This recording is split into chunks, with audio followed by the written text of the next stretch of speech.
Class 12 তোমাদের রোগ স্বাস্থ্য রোগ চ্যাপ্টারের আগের দিন আমরা কিছু রোগের লক্ষণ, তার কারণ এগুলো নিয়ে আলোচনা করেছি। তা এখনও দুটো রোগ আমাদের এখান থেকে বাকি থেকে গেছিলো, সেটা হচ্ছে একটা হচ্ছে এইডস আর একটা হচ্ছে ক্যান্সার। আমি পার্টিকুলারলি তোমাদের এই ক্লাসটা এইডস এবং এই ক্যান্সারের ওপরই তোমাদের দেখাবো, তার কারণ এটা একটু ভাইটাল ফিচার্স। কারণ সারা বিশ্ব যেসব রোগ নিয়ে প্রতিনিয়ত লড়াই করে চলেছে তাদের মধ্যে রিসেন্টলি, অর্থাৎ যেটা আধুনিক সমাজের মধ্যে বা আধুনিক যুগের মধ্যে, সেটা হচ্ছে এইডস আর ক্যান্সার, এবং যাতে মানুষের মৃত্যুর হার সব থেকে বেশি। এবং এই রোগগুলোর কারণ এবং তারা কিভাবে সংক্রমণ ঘটায় এবং সেখান থেকে কিভাবে আমরা সুস্থ থাকবো বা সুস্থ থাকার জন্য আমরা কি কি করতে পারি, তা সেগুলো নিয়েই তোমাদের আলোচনা করবো। কারণ তোমাদের আরেকটু চ্যাপ্টারের আরেকটু অংশ বাকি থেকে যাবে, সেটা হচ্ছে ড্রাগসটা তোমাদের পরের নেক্সট ক্লাসে আমি একটু আলোচনা করবো। কারণ মডার্ন লাইফে ড্রাগসেরও একটা গুরুত্বপূর্ণ ভূমিকা আছে, কারণ পৃথিবীর ম্যাক্সিমাম মানুষ মানসিক রোগী এবং তারা ড্রাগ অ্যাডিক্টেড। সেই জন্য ড্রাগ অ্যাডিকশনের জন্য ড্রাগ চ্যাপ্টারটাকে তোমাদেরকে আমি আলাদা করে একদিন পড়াবো, নাহলে এই ক্লাসটা অনেকটা লেন্দি হয়ে যাবে। তো যাই হোক, তোমাদের একটা ডিটেলস আমি করাবো বলি, ওই জন্য তোমাকে দুটো পার্টিকুলার রোগ আজকে আমি এটা নিয়ে আলোচনা করবো। ফার্স্টই যেটা আসবো তোমাদের এইডস। তা এইডসের ফুল ফর্ম বা এইচআইভি ভাইরাস তোমরা তো আগেই জেনেছো যে অ্যাকচুয়ালি সারা বিশ্বে প্রায় আনুমানিক 3.5 কোটি মানুষের এখন পর্যন্ত মৃত্যু ঘটেছে বলে অনুমান করা হয় এইডস রোগে। এটা হুয়ের তথ্য, আমাদের না। তা হু যেটা দেখেছে যে প্রায় 3.5 কোটি মানুষের এতে মৃত্যু ঘটেছে, এবং অনুমান করা হচ্ছে 2000 সালে, মানে 2000 সালের পরবর্তী সালগুলোতে, অর্থাৎ যেটা আগামী 2010 সালের মধ্যে, মানে 2020 বা 10 সালের মধ্যে যেটা ঘটেছে বা তার পরবর্তী তথ্যটা এখনো পাওয়া যায়নি, সেটা হচ্ছে প্রায় 50 মিলিয়ন ছাড়িয়ে গেছে সংখ্যাটা, আক্রান্তের সংখ্যাটা। তা যদিও আমি তোমাদের কিছু রিসেন্টলি তথ্য যেগুলো জার্নালে বেরোচ্ছে তার নিয়েও একটু বলছি, আমি একটু ফার্স্ট আলোচনা করছি। যে কিছু জায়গায় কথাবার্তা শোনা যাচ্ছে যে এইডস আগের থেকে তুলনামূলক, বা ভাইরাসটা আগের থেকে তুলনামূলক কম সংক্রমণ ক্ষমতা দেখাচ্ছে। কারণ এদের যে রিভার্স ট্রান্সক্রিপ্টেজ উৎসেচক, যার প্রভাবেই এরা দেহের মধ্যে কার্যকারিতা দেখায়, তার প্রভাব কিছুটা হলেও কমেছে এবং মানুষ তার প্রতিরোধ ক্ষমতা অনেকটা বাড়াতে পেরেছে। তো যাই হোক, আমি ফুল ফর্মটা নিয়ে একটু আলোচনা করি, ভাইরাসটা নিয়ে একটু আলোচনা করি। এইডসের ফুল ফর্ম তো তোমরা জানো, অ্যাকোয়ার্ড ইমিউনোডেফিসিয়েন্সি সিনড্রোম, অর্থাৎ শরীরে আমাদের অনাক্রমণ তন্ত্রকে ধ্বংস করে দেয়। সাধারণত শরীরে প্রবেশ করার পর এরা টি কোষকে ধ্বংস করে, সাধারণত CD4 কোষ অর্থাৎ TH অর্থাৎ হেল্পার টি কোষকে এরা ধ্বংস করে দেয়। এবং এই ভাইরাসটার নাম হচ্ছে HIV virus, human immunodeficiency virus. তা প্রথম এই ভাইরাসটা, এটা আমেরিকাতে প্রথম ধরা পড়েছিল ভাইরাসটা, যেটা সাধারণত তোমার 1983 সালের দিকে প্রথম বিজ্ঞানীরা এই ভাইরাসে লক্ষ্য করেন, এবং শিম্প্যাঞ্জির দেহ থেকে প্রথম ভাইরাসটা মানুষের শরীরে আসে বলে অনুমান করা হয়, এবং তারপর থেকে একজন মানুষ থেকে সেটা কালক্রমে বিভিন্ন মানুষের দেহে ছড়িয়ে পড়ে। আর সারা বিশ্বে সাধারণত 1 ডিসেম্বর ডেটটাকে আমরা ওয়ার্ল্ড এইডস ডে হিসেবে পালন করা হয়, এবং আমাদের ন্যাকো অর্থাৎ ভারতবর্ষের যে ন্যাশনাল এইডস সেন্ট্রাল অর্গানাইজেশন এবং NARI national AIDS research institution, তারা ভারতবর্ষে আমাদের এইডস নিয়ে অনেক কাজ করছে, এবং যারা মানুষকে সচেতন করা এবং তার সম্বন্ধে জানানো, এইসব নিয়ে কাজ করছে। তা যাই হোক, আমাদের এই এইচআইভি ভাইরাস, তার গঠন স্ট্রাকচার এবং তারা কি করে মানুষের দেহে প্রবেশ করে। হ্যাঁ, এখানে আরেকটা তথ্য দিয়ে দিই যে আমাদের ভারতবর্ষে কিন্তু চেন্নাইতে প্রথম এইডস রোগীর সন্ধান পাওয়া গেছিল, এবং তারপর কালক্রমে সেটা আরও বিভিন্ন মানুষের মধ্যে এইডসের সন্ধান পাওয়া যায়। তা যেমন কোভিড-19 ভাইরাস, সেটাও যেমন স্প্রেডিং ক্ষমতা অনেক বেশি, বা এয়ারবর্ন হচ্ছে বা তাদের ড্রপলেট সংক্রমণ হচ্ছে, কিন্তু এদের ক্ষেত্রে সেটা সংক্রমণ পদ্ধতি তোমরা ক্লাস 8-এ পড়ে এসছো বা অন্যান্য ক্লাসেও পড়েছো, সেগুলো কীভাবে সংক্রমণ পদ্ধতি ঘটে সেগুলো নিয়ে আমরা আলোচনা করবো। যাই হোক, তার আগে গঠন স্ট্রাকচারটা বা তাদের একটু গঠন সম্বন্ধে জেনে নিই, বা শরীরে কীভাবে প্রবেশ করে তার সম্বন্ধে একটু জেনে নেব। তা ফার্স্টেই আসবো আমি একটা এইডস ভাইরাসের দেহের মধ্যে কী থাকে। তা সাধারণত এইচআইভি ভাইরাসকে বলা হয় রেট্রো ভাইরাস, অর্থাৎ এরা আরএনএ যুক্ত ভাইরাস, কিন্তু এরা আরএনএ থেকে ডিএনএ নিজে নিজে পরিবর্তন করতে পারে, কারণ এদের দেহে দুটি একই জাতীয় আরএনএ তন্তু নিয়ে গঠিত হয়, অর্থাৎ দেহের মধ্যে দুটি আরএনএ তন্তু থাকে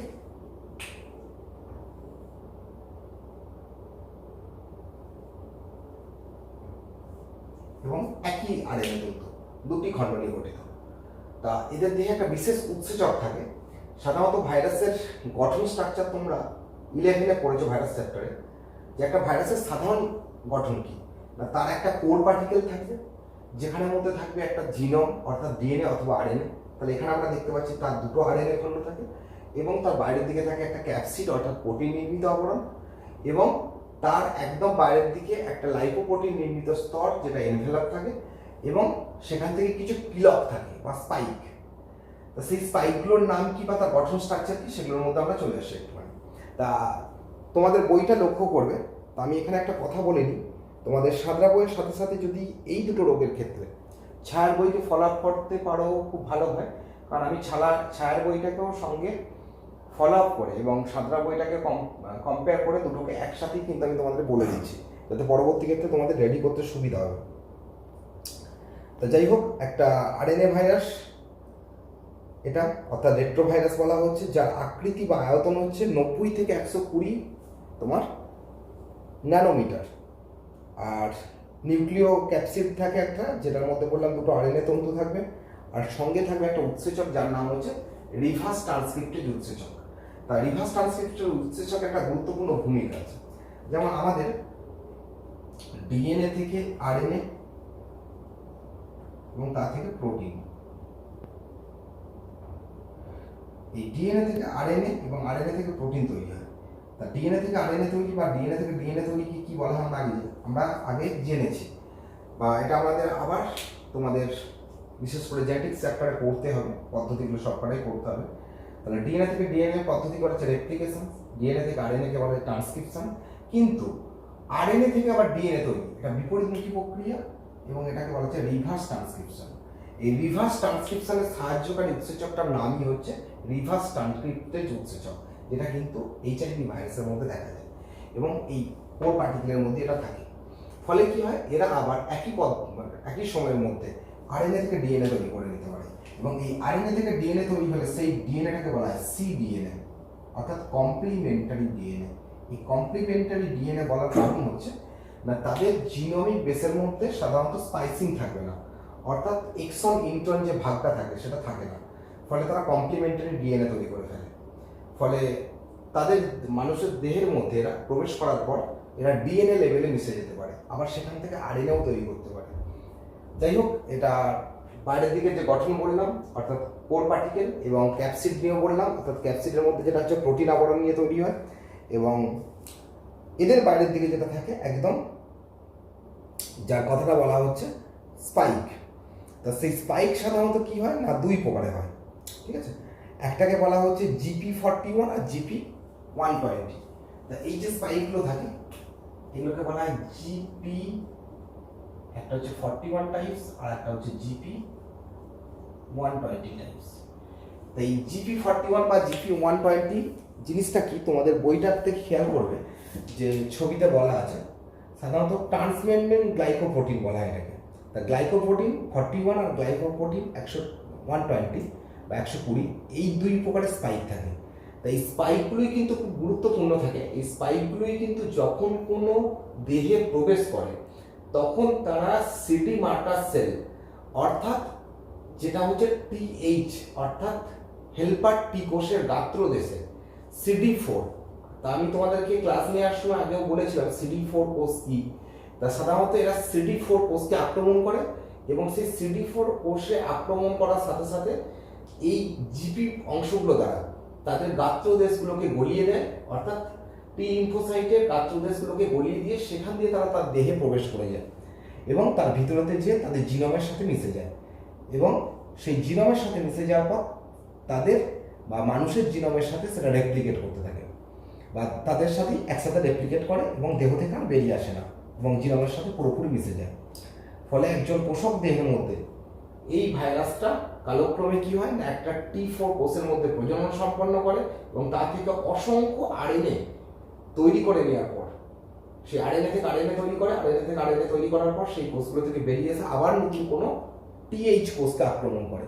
ফলে এইভাবে যখনই তারা একটা টি কোষকে আক্রমণ করে তা থেকে অনেক আরএনএ বেরিয়ে এলো, তারা আবার অনেক টি কোষকে আক্রমণ করে। ফলে দেহের মধ্যে হেল্পার টি কোষের পরিমাণ কমতেই থাকে এবং এই হেল্পার টি কোষের পরিমাণ কমার সাথে সাথে দেহের মধ্যে কিন্তু অনাক্রম্যতার অর্থাৎ প্রধানত কোষভিত্তিক অনাক্রম্যতা এবং সাথে সাথে রসভিত্তিক অনাক্রম্যতা দুটি কিন্তু কমতে থাকে।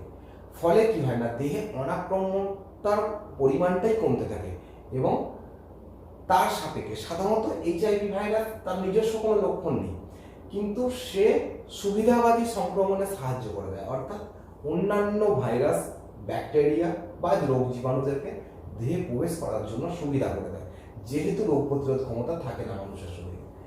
আর এই ভাইরাসটা শরীরে প্রবেশ করার সাথে সাথেই যে রোগ লক্ষণ প্রকাশ পাবে তা কিন্তু নয়। সাধারণত এদের ইনকিউবেশন পিরিয়ড 2 থেকে 3 বছর, এমনকি 10 বছর পরেও দেখা গেছে যে দেহেতে কিন্তু তার সংক্রমণ দেখা যাচ্ছে, অর্থাৎ সে তার রোগ লক্ষণ প্রকাশ পাচ্ছে। যাই হোক, আমাদের কিছু তথ্য এখান থেকে তোমাদের বললাম বা তাদের গঠন সম্বন্ধে বললাম। আর এখান থেকে আরেকটু কথা বলে নেবো আমি, কারণ এর যে জিনোম অর্থাৎ আরএনএ, সেই আরএনএর মধ্যে কিছু জিন থাকে এবং এদের টাইপস আছে, সেই টাইপসটা আমি একটু বলে নেবো। তা সেগুলো এক্সট্রা তথ্য তোমাদেরকে আমি বলছি, যাদের ছায়ার বই আছে তারা ছায়ার বই ফলো করলেও পাবে এগুলো। তা যাই হোক, এই HIV দুটো টাইপস হয়, একটা হচ্ছে HIV-1 আর একটা হচ্ছে HIV-2। এই HIV-1 এর আবার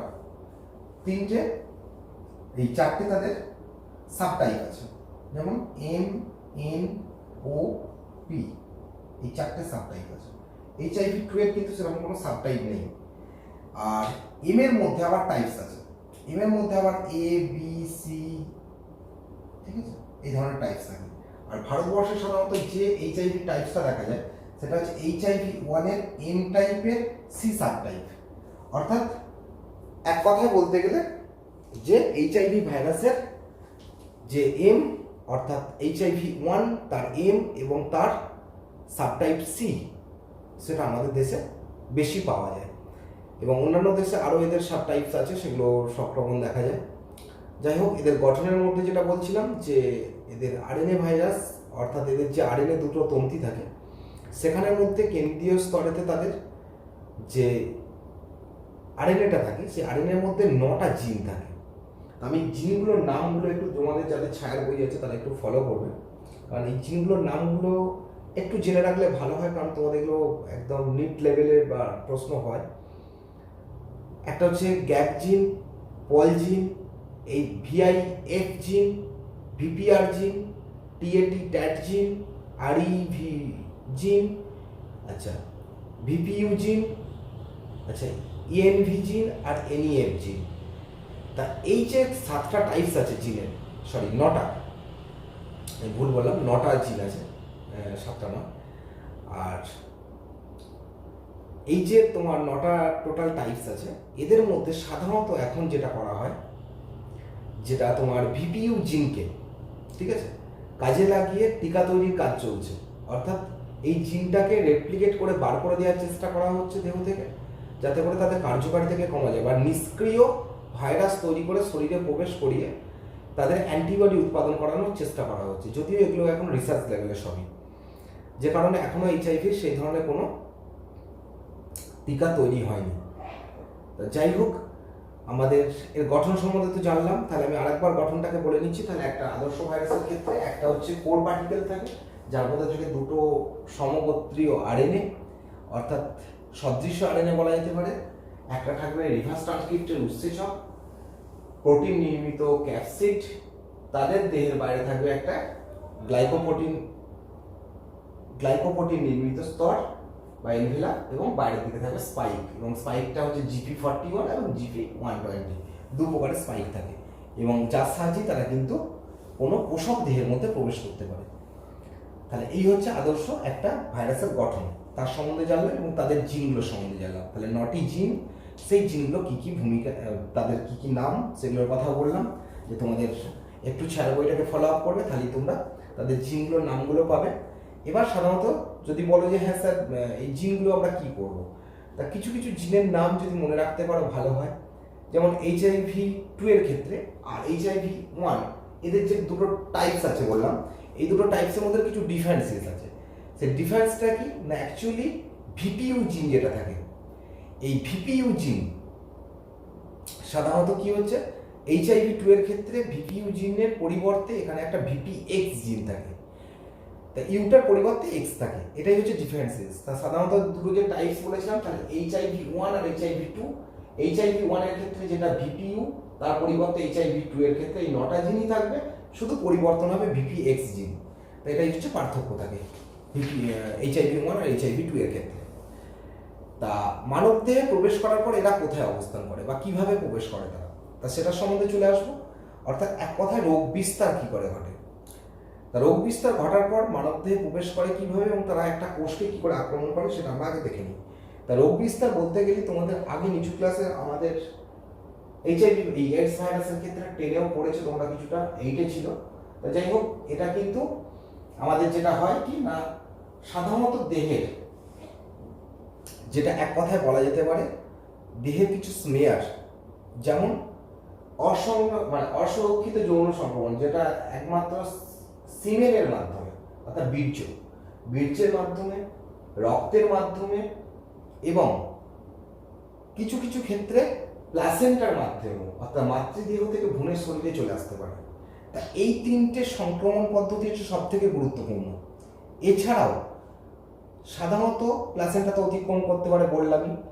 তাহলে যারা যে ক্ষেত্রে ধরো পার্টনার নয় এমন কোনো যৌন সংসর্গে লিপ্ত আছে, সেক্ষেত্রে তাদের যদি HIV পজিটিভ হয়, তাহলে তার দেহ থেকে অন্যের দেহের মধ্যে এই HIV কিন্তু সংক্রমণ ঘটে যায়। এছাড়াও বললাম কি, রক্ত সঞ্চালন, অর্থাৎ কোনো ব্যক্তি রক্তদান করেছে, তার HIV ছিল, তার শরীর থেকে টেস্ট হয়নি কোনো কারণে বা জানা যায়নি, সেক্ষেত্রে ডাইরেক্ট ব্লাড ট্রান্সফিউশন ঘটানো হচ্ছে, সেক্ষেত্রে কিন্তু একজনের দেহ থেকে আরেকজনের শরীরে ডাইরেক্ট HIV সংক্রমণ ঘটে যেতে পারে। এছাড়াও ইঞ্জেকশনের ছুঁচ, তারপর দাড়ি কাটতে গেলে তার ব্লেড এবং অন্যান্য অনেক সুরক্ষিত যে আছে, অর্থাৎ আগেকার দিনে দেখবে একটা সিরিঞ্জ নিয়ে অনেক ডাক্তার অনেক পেশেন্টের ইঞ্জেকশন দিত, সেটা নিশ্চয়ই এখন হয় না, দেখেছো ডিসপোজাল সিরিঞ্জ ইউজ করা হয়, অর্থাৎ একবার ইউজ করার পর ফেলে দেওয়া হয়। তার কারণ HIV ভাইরাসের মতন এই ধরনের ভাইরাসকে রোখার জন্য এই ধরনের প্রোটেকশন নেওয়া হয়। আর যারা সমকামী হয়, বহুগামী লোক থাকে, তাদের দেহের মধ্যেও সংক্রমণ ঘটে যেতে পারে, কৃত্রিম ইনসিমিনেশন ঘটে যেতে পারে।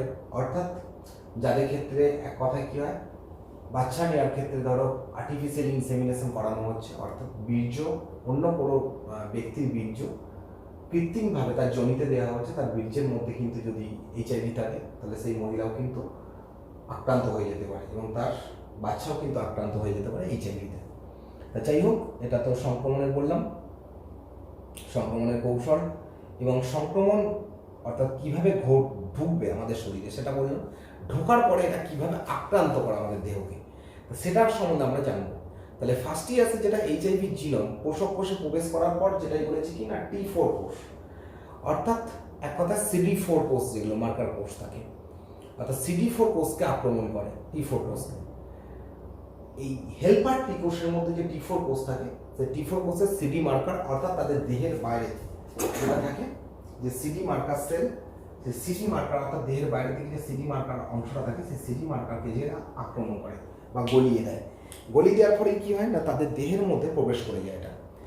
তাহলে এখানে দুটো সাধারণত প্রোটিন থাকে ক্যাপসিডে, যেটা হচ্ছে P24, যেটা ক্যাপসিড সেটা পাচিত হয়ে যায়। কারণ আমরা HIV ভাইরাসের ক্ষেত্রে অবশ্য আর একটা কথা বলা হয়নি, এদের ক্যাপসিডের T24 আর এই P24 আর P17, ঠিক আছে, একটা ক্যাপসিডের প্রোটিন থাকে এবং সেই প্রোটিনগুলোকে কী করে না, এরা কাজে লাগায় দিয়ে HIV ভাইরাস প্রোটিয়েজ নামক উৎসেচকের সহায়তায় এই ক্যাপসিডকে পাচিত করে জিনোমটা বাইরে বেরিয়ে চলে আসে। বাইরে বেরিয়ে আসার পরে কী করে, এরা T4 কোষের মধ্যে প্রবেশ করিয়ে দেয়, অর্থাৎ CD4 যে কোষটা ছিল, তাহলে CD4 বা CD মার্কার সেল তার গাত্রদেশ দিয়ে প্রোটিয়েজ উৎসেচকের সহায়তায়, অর্থাৎ প্রোটিয়েজ উৎসেচকের কাজ হচ্ছে কি না প্রোটিনকে গলিয়ে দেওয়া, সেই প্রোটিনকে গলিয়ে দিয়ে তার দেহের মধ্যে প্রবেশ করিয়ে দেয়। জিনোমটাকে। তাহলে জিনোমটা দেহেতে প্রবেশ করে গেলে কি হবে না, সেক্ষেত্রে কি করে না, এইচআইভি দেহে প্রবেশ করে যাওয়ার পরের সাথে সাথে রিভার্স ট্রান্সক্রিপ্টের উৎসেচকের সহায়তায় এরা সিডিএনএ তৈরি করে ফেলে। অর্থাৎ কি বললাম, অর্থাৎ আরএনএ থেকে তারা ডিএনএ তৈরি করে ফেলে, অর্থাৎ কমপ্লিমেন্টারি ডিএনএ তৈরি করে। এই কমপ্লিমেন্টারি ডিএনএ তৈরি হওয়ার পর তারা প্রসব কোষের এই ডিএনএর সাথে তাদের নিজের ডিএনএকে মিশিয়ে দেয়, দিয়ে তৈরি করে প্রোভাইরাস। অর্থাৎ এক কথায় বলা যেতে পারে, যেমন তোমরা প্রোফাজ পড়েছিলে 11-এতে, অর্থাৎ পোষক দেহে প্রবেশ করার পর পোষক কোষের জিনোমের সাথে তাদের জিনোমকে মিশিয়ে দিলে তৈরি হয় প্রোফাজ, যেহেতু ফাজ ভাইরাস ছিল এখানেতে। তাহলে এখানে আমরা পড়বো যেটা হচ্ছে এক কথায় প্রোভাইরাস, অর্থাৎ যে ব্যক্তি T4 কোষে প্রবেশ করেছে সেই T4 কোষের জিনোম আর তার কমপ্লিমেন্টারি ডিএনএ যে জিন বা তার যে জিনোম দুটো একসাথে মিশে যায় দিয়ে তৈরি করে প্রোভাইরাস। এই প্রোভাইরাস হওয়ার সাথে সাথে তারা এবার কি করবে না, অপত্য এইচআইভি গঠন করবে। অর্থাৎ দেহের মধ্যে তারা এইচআইভি আরএনএ এবং প্রোটিন সংশ্লেষ করে নেবে, নিয়ে T4 কোষে দু প্রকার আরএনএ সংশ্লেষ হবে। একটা হচ্ছে এইচআইভি জিনোমিক আরএনএ, অর্থাৎ যারা জিন গঠন করবে এইচআইভি, অর্থাৎ যেটা সদৃশ্য দুটো আরএনএ আছে সেই জিন গঠন করবে, আর একটা এমআরএনএ তৈরি করবে, কারণ তার জন্য প্রোটিন তৈরি করার জন্য। তাহলে এমআরএনএর কাজ হচ্ছে প্রোটিন তৈরি করা, অর্থাৎ মেসেঞ্জার আরএনএ হিসেবে কাজ করবে এবং ট্রান্সলেশনে সাহায্য করবে, তা থেকে প্রোটিন তৈরি করবে। দিয়ে T4 কোষের মধ্যে অপত্য ভিরিয়ন তৈরি হবে। ভিরিয়ন নামটা নিশ্চয়ই শুনেছ, সংক্রমণযোগ্য ভাইরাসকে ভিরিয়ন বলা হয়। অর্থাৎ এই অপত্য ভিরিয়ন তৈরি হওয়ার পর সেই অপত্য কোষটা ভেঙে যায়, অর্থাৎ T4 কোষটা ভেঙে যায়, এবং সেখান থেকে তারা আবার নতুন কোনো T4 কোষকে আক্রমণ করে তার দেহে প্রবেশ করে যায় এবং তারা সংখ্যায় বাড়তে থাকে। তাহলে এটা তো গেল আমাদের দেহে প্রবেশ করে কিভাবে এবং একটা কোষের মধ্যে প্রবেশ করে যায় কিভাবে, জিনোমের মধ্যে মিশে যায়। দেওয়ার পরেতে যেটা গুরুত্বপূর্ণ সংক্রমণ পদ্ধতি আমরা বলে নিলাম, তা এই সময় বলে রাখি যে কয়েক মাস থেকে কয়েক বছর সে ব্যক্তি কিন্তু বুঝতে পারে না তার দেহেতে কি ধরনের লক্ষণ বাইরে রয়েছে। তা অ্যাকচুয়ালি আমরা চলে আসবো এর পরেতেই যেটা লক্ষণের কথা, যে কীভাবে তাদের দেহেতে প্রবেশ করার পর কী লক্ষণগুলো দেখা যায়। তার প্রাথমিক যেটা সংকটজনক লক্ষণ, অর্থাৎ যেটা 2 থেকে 3 সপ্তাহ পরেতেই কিন্তু দেহেতে দেখা যায়, এক কথায় ডব্লিউবিসির কাউন্ট কমতে থাকে। অর্থাৎ ডব্লিউবিসি মানেই আমরা টি কোষ, অর্থাৎ লিম্ফোসাইট কোষ, সেই লিম্ফোসাইটের সংখ্যা কিন্তু কমতে থাকবে। ত্বকে হারপিসের মতন কিছু ফুসকুড়ি দেখা দেবে, গলবিলে ক্ষতের সৃষ্টি হতে পারে।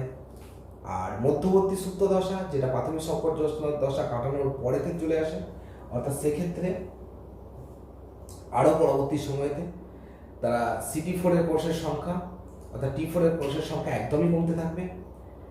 লসিকা গ্রন্থিগুলোতে এইচআইভির সংখ্যা বৃদ্ধি পাবে এবং দেহেতে অল্প জ্বর থাকবে। ঠিক আছে, অর্থাৎ এই সময় অল্প অল্প রাত্রের দিকে জ্বর আসবে এবং সেই সময়ের পরেতেই কিন্তু চলে আসবে যেটা অন্তিম দশায়, অর্থাৎ এখানেই বোঝা যায় সুবিধাবাদী সংক্রমণ। অর্থাৎ তার দেহেতে প্রবেশ করতে পারে যে কোনো ধরনের ভাইরাস এবং ব্যাকটেরিয়া, তার কারণ তারা অনাক্রমণ সিস্টেমকে যেহেতু নষ্ট করেছে। অর্থাৎ এখানে একটা কথা বলে দিই, CD4 কোষ অর্থাৎ T4 কোষকে যেমন আক্রমণ করেছে বা হেল্পার টি কোষটা আক্রমণ করেছে, তাদেরকে তো ধ্বংস করেই দেয়, সাথে সাথে কিন্তু এরা ম্যাক্রোফাজের সঙ্গে যুক্ত হতে পারে এবং ম্যাক্রোফাজের সংখ্যা এরা কমাতে পারে। ফলে কি হচ্ছে, একসাথে অনেক মারাত্মকতার ডেফিসিয়েন্সি ঘটে যায়, যে কারণে কি হচ্ছে না, যে কোনো সুবিধাবাদী সংক্রমণ, অর্থাৎ যে ভাইরাস তোমার শরীরে আসছে তাহলে যে কোনো রোগে থেকে সে আক্রান্ত হয়ে পড়ে। তাহলে এটাই হচ্ছে গুরুত্বপূর্ণ। আর হুয়ের মতে এডসের যে লক্ষণ থাকবে, সেখানে কিছু লক্ষণের কথা বলা হয়েছে। দেহেতে T4 কোষের সংখ্যা কম, ফুসকুড়ি দেখা দেবে, জ্বর, লিম্ফগ্রন্থিগুলোর বৃদ্ধি করবে, উদরাময় দেখা যাবে, বারবার পায়খানা হওয়া, জ্বর হওয়া এবং সেগুলো না সারা। এবং তোমাদের সাধারণ বই অনুযায়ী এখানেতে দেখবে কিছু কথা বলা আছে এক্সরে, যে ডাক্তারি বহিঃপ্রকাশ সুবিধাবাদী সংক্রমণের কথা যেটা বললাম, যে শ্বাসতন্ত্রের সংক্রমণ, কেন্দ্রীয় স্নায়ুতন্ত্রের সংক্রমণ দেখা যেতে পারে, মেনিনজাইটিস, এনকেফেলাইটিস, সেরিব্রাল লিম্ফোমা দেখা দেবে, প্রাকন্তীয় গলযোগ দেখা দেবে, অর্থাৎ মুখের এবং গ্রাসনালির ক্যান্ডিয়াসিস দেখা দেবে, ডায়রিয়া দেখা দেবে, জ্বর, ওজন হ্রাস, দুর্বলতা বৃদ্ধি পাওয়া এবং শরীরে কিছু টিউমার কোষ সৃষ্টি হতে পারে এবং এরাই শরীরে টিউমার কোষ সৃষ্টি করে ফেলে। এক্স ভাইরাস শরীরে যে বিশেষ করে দেখা যাচ্ছে একটা যে ক্যাপোসিস সার্কোমার, ঠিক আছে, দেখা দিতে পারে। অর্থাৎ সার্কোমা মানে ক্যান্সার কোষ, এবং যেখান থেকে বলা হয়েছে এটাকে বলা হচ্ছে নন হডকিং লিম্ফোমা, অর্থাৎ পৃথকীকৃত সেরিব্রাল লিম্ফোমা সৃষ্টি হতে পারে। আর এডস রোগীদের ওই ক্যাপোসিস লিম্ফোমা অর্থাৎ সারা দেহে বিস্তৃত হতে পারে, আস্তে আস্তে করে টিউমার সৃষ্টি হতে পারে। আর সম্পর্কিত কিছু প্রয়োজন দেখা যায়, যেমন লিম্ফোডেনোপ্যাথি, ইডিওডেনোপ্যাথি মানে ইডিওপ্যাথিক যেটা হচ্ছে থ্রম্বোসাইটোপেনিয়া বা পারফিউরা, অর্থাৎ শরীরের বিভিন্ন জায়গায় কিন্তু রক্তের ক্লট জমা হতে পারে, যেটা কি পারফিউরা রোগ বলা হচ্ছে। এবং শরীরেতে একদম থ্রম্বোসাইটোপেনিয়া মানে শ্বেত রক্তকণিকার সংখ্যা একদমই কমে যাওয়া। তা এগুলো তো গেল। আর কিছু আমাদের পারিপার্শ্বিক লক্ষণও কিছু দেখা যায়, যেগুলো ওই বললাম জ্বর টর ইত্যাদি, অর্থাৎ ডায়রিয়া, এগুলো কমনলি দেখা যায়। তা যাই হোক, এরপরে আসবো আমরা যে এডস নির্ণয় করা হয় কী করে, অর্থাৎ এডসকে আমরা চিহ্নিত করবো কী করে। তাহলে এডসকে চিহ্নিত করার জন্য সাধারণত যেটা প্রধান টেস্ট হয় সেটা হচ্ছে এলিজা। টার্মসটা লিখছি একটু, ELIS। এলিজা টার্মটা খুব গুরুত্বপূর্ণ। তা এটাকে বলা হচ্ছে এনজাইম লিঙ্কড ইমিউনোসরবেন্ট অ্যাসে। সাধারণত শরীরেতে অ্যান্টিজেন অ্যান্টিবডি রিয়াকশন ঘটিয়ে দেখা হয় যে কী ধরনের অ্যান্টিবডি শরীরে তৈরি হয়েছে। কারণ যে কোনো ভাইরাস বা বাহ্যিক প্রোটিন শরীরে প্রবেশ করলে তাকে প্রতিহত করার জন্য অনাক্রমণ তন্ত্রে আমরা পড়ে এলাম যে অ্যান্টিবডি উৎপাদন হয়। তাহলে শরীরে এটা প্রবেশ করার পর কোন ধরনের অ্যান্টিবডি তৈরি হয়েছে সেটাকে ডিটেকশন করা হয়। এবার প্রশ্ন করবে তোমরা, তাহলে অ্যান্টিবডি তৈরি হলে ভাইরাস কেন প্রতিরোধ হতে পারে না? কারণ ভাইরাসকে প্রতিরোধ করার মতন এই অ্যান্টিবডিটা কাজ করতে পারে না। কারণ যেহেতু তারা রিভার্স ট্রান্সক্রিপ্টের উৎসেচকের সহায়তায় তারা আবার ডিএনএতে রূপান্তরিত হয়ে যায় এবং তা থেকে আবার আরএনএতে চলে আসে, সেই জন্য তাদেরকে ডিটেক্ট করতে পারে না, ফলে তাদের সঙ্গে বিক্রিয়াটাও ঘটাতে পারে না। অর্থাৎ অ্যান্টিজেন অ্যান্টিবডি যে রিয়াকশন প্রক্রিয়া সেটা কিন্তু হয় না এখানেতে। কিন্তু আমরা শরীরেতে যেহেতু অ্যান্টিবডি তৈরি হয়, সেই অ্যান্টিবডি কী প্রকারে তৈরি হয়েছে সেই অ্যান্টিবডি তৈরির পদ্ধতিকে কাজে লাগিয়ে আমরা এলিজা টেস্ট করা হয়, অর্থাৎ এনজাইম লিঙ্কড ইমিউনোসরবেন্ট অ্যাসে, অর্থাৎ ব্যক্তির রক্ত নিয়ে তার সিরাম থেকে এইচআইভির অ্যান্টিবডিকে ডিটেকশন করা হয় এবং যে দেখা হয় যে শরীরে আছে কিনা। তবে এক্ষেত্রে মনে রাখবে যে সংক্রমণ হওয়ার সাথে সাথেই কিন্তু এটা জানা যায় না, অর্থাৎ এটা কয়েক সপ্তাহ পর শরীরে কিন্তু লক্ষণ নাও প্রকাশ পেতে পারে বা ব্লাডে নাও, তখনও কোষগুলোর মধ্যে নাও আসতে পারে, মানে অ্যান্টিবডি তৈরি নাও হতে পারে। এটা কিছুদিন পর তবে অ্যান্টিবডি তৈরি হয়, সাধারণত 12-20 সপ্তাহ পরেতে কিন্তু এই অ্যান্টিবডিটা তৈরি হয়। এছাড়া ওয়েস্টার্ন ব্লটিং, অর্থাৎ এক কথায় ডিএনএর প্রোবকে, আমাদের মানুষের কোষের মধ্যে থাকা ডিএনএ প্রোব থেকে ওয়েস্টার্ন ব্লট পদ্ধতিতে তার ডিএনএকে পৃথকীকৃত করে দেখা হয় যে কী ধরনের তার মধ্যে জিনোম রয়েছে, সেটাকেও ডিটেক্ট করা যায়। আর অন্যান্য কিছু টেস্ট আছে, যেমন immunofluorescence, radio amino as, dot test, latex যেটা হচ্ছে অ্যাগ্লুটেশন টেস্ট, পার্টিকেল অ্যাগ্লুটেশন টেস্ট ইত্যাদির মাধ্যমে কিছু এইচআইভি সংক্রমণ জানা যায়। তা তোমাদের মধ্যে কিন্তু তোমার এলিজাটাই প্রধান মনে রাখবে যে এলিজা করেই কিন্তু দেখা হয়। এলিজা আর ওয়েস্টার্ন ব্লটিং পদ্ধতি এই দুটি প্রধান। এবার হচ্ছে এডসের প্রতিরোধ, অর্থাৎ এডস প্রতিরোধের কী কী ব্যবস্থা নেওয়া যেতে পারে। তাহলে ব্যক্তিগত সুরক্ষা হিসেবে যেটা আমরা নিতে পারি যে এক কথায় এডস আক্রান্ত ব্যক্তির থেকে দূরে থাকে, অর্থাৎ যৌন সংসর্গে, অপরিচিত কোনো ব্যক্তির সঙ্গে যৌন সংসর্গে লিপ্ত না হওয়া, যেখানে তুমি ইঞ্জেকশন নিচ্ছ সেখানে যেন ডিসপোজাল সিরিঞ্জ ইউজ হয়। কিন্তু এখন একটা ভয়ঙ্কর দিকের কথা উল্লেখ করি, আমাদের দেশে অনেক সময় যারা ব্যবসা করে, অর্থাৎ এই ডিসপোজাল সিরিঞ্জ হসপিটাল নার্সিংহোমে ফেলে দেওয়া হয়, সেগুলো কি আবার রিইউজ করা হচ্ছে। তাহলে সেক্ষেত্রে তোমারও অনেক সময় জানার কথা নয় যে সেগুলো ডিসপোজাল করা হয়েছে কি হয়নি, সেই জন্য এগুলোকে ডিস্ট্রয় করে দেওয়া হয়। সরকারি হসপিটালগুলো থেকে অনেক সময় ডিস্ট্রয় করা হয়, কিন্তু অনেক সময় নার্সিংহোমগুলো থেকে এই ধরনের ডিসপোজাল সিরিঞ্জগুলো আবার চলে যায়। ব্যবসায়ীরা যারা কালোবাজারি করে তারা কিন্তু এই ধরনের ডিসপোজাল সিরিঞ্জগুলোকে আবার রিইউজ করে, ফলে তখন কিন্তু সংক্রমণ হয়ে যাওয়ার চান্স থাকে। আক্রান্ত ব্যক্তির রক্ত যাতে কোনো কারণে শরীরে না আসে, অর্থাৎ ব্লাড ট্রান্সফিউশনের ক্ষেত্রে নজর রাখতে হবে। তাহলে ব্যক্তিগত সুরক্ষার ক্ষেত্রে আর যা আছে, সেলুনে গেলে রেজার বা খুর যাতে করে ব্লেড চেঞ্জ করা লাগে। এখানে একটা কথা বললাম, অনেক সময় দেখবো আমরা দাড়ি কাটতে যাই, দাড়ি কাটতে যাই কী করে না, তুমি চুল কাটলে চুল কাটার আগে দেখবে ঘাটটাকে, আগের যে ব্যক্তি কাটা হয়েছে সেই ব্লেডটাকে নিয়ে তোমার ঘাটটাকে চেঁচে দিল, পরে নতুন ব্লেড চেঞ্জ করে তোমার দাড়িটা কাটছে, তাহলে আর তোমার ব্লেড চেঞ্জ করে লাভ কি? তাহলে সেক্ষেত্রে কিন্তু যে আগের ব্যক্তির ব্লেডটা যাতে ফেলে দেওয়া হয় বা যখন তোমার কাটছে সেক্ষেত্রে তোমরা খেয়াল রাখবে যাতে করে নতুন ব্লেড লাগায়, নাহলে কিন্তু সংক্রমণ হওয়ার সম্ভাবনা থেকে যায়। তা এগুলো কিন্তু নজর রাখতে হবে ব্যক্তিগত ক্ষেত্রে। এছাড়াও যেটা হচ্ছে কি না, এর ক্ষেত্রে কিছু ওষুধ ব্যবহার করা হয়। সেই ওষুধগুলো কি কি না, এক কথায় যেটা বলা যেতে পারে, এখানেতে দুটো ওষুধ যেটা সব থেকে প্রচলিত এইডস রোগীদের ক্ষেত্রে, একটা হচ্ছে জিডোভুডিন, মানে যেটা হচ্ছে জেডিভি, আর একটা হচ্ছে এজেডি, ঠিক আছে, আর একটা হয় এআরটিও হয়, ব্যবহার করা হচ্ছে এই ধরনের ওষুধ।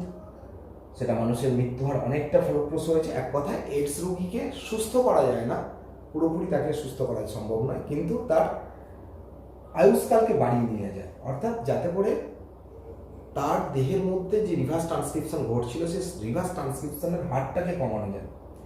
এটাই হচ্ছে একটা পদ্ধতি। এছাড়াও পরবর্তী ক্ষেত্রে আরও কিছু মানে ওষুধ ব্যবহার করা হচ্ছে, 3TC বা যেটা হচ্ছে ল্যানিভুডিন, ঠিক আছে, তারপর ডিটানোসিন, তারপর জ্যালটিম্যাসিন, নেভিপ্রাভিন বা D4T যেটাকে বলা হচ্ছে স্ট্যাভুডিনিন প্রভৃতি ব্যবহার করা হয়।